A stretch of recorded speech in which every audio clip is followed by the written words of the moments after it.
সীমাৰ বাহিৰ তেনেকৈ চলিছে আমাৰ আমাৰ উত্তৰাধিকাৰী জীৱনবোৰ। আমি পছন্দ অনুসৰি এটা প্ৰিয় নাম বাছি লওঁ, এয়াৰটেল, এয়াৰচেল, ৰিলায়েন্স, ভোডাফোন ইত্যাদি। বহুজাতিক কোম্পানীবোৰে আমাৰ বাবে সজাই থয় প্ৰিয় গায়কৰ গান, কবিতা, ছবি।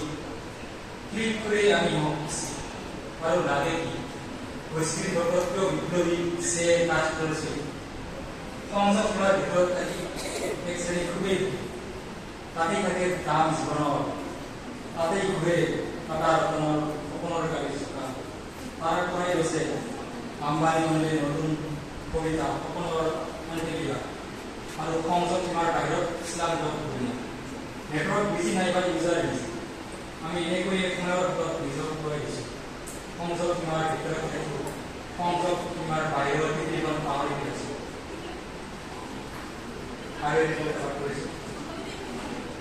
ৰূপান্তৰৰ সপোন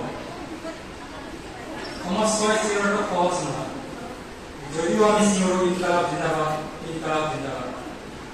বিপ্লৱৰ জুইত আত্মজা দি কমিটিৰ হোৱাটো সহজ নহয়, যদিও আমি দাহন কৰোঁ মন্ত্ৰী আমলাৰ প্ৰতিটি স্থলতে প্ৰতিকৃতি আৰু মুখেৰে চিঞৰো মুৰ্দাবাদ, মুৰ্দাবাদ ইছলাম। মনৰ মাজত আত্মজা যোৱাৰ আগতে চিন্তিবলগীয়া হয় স্ব অৱস্থান।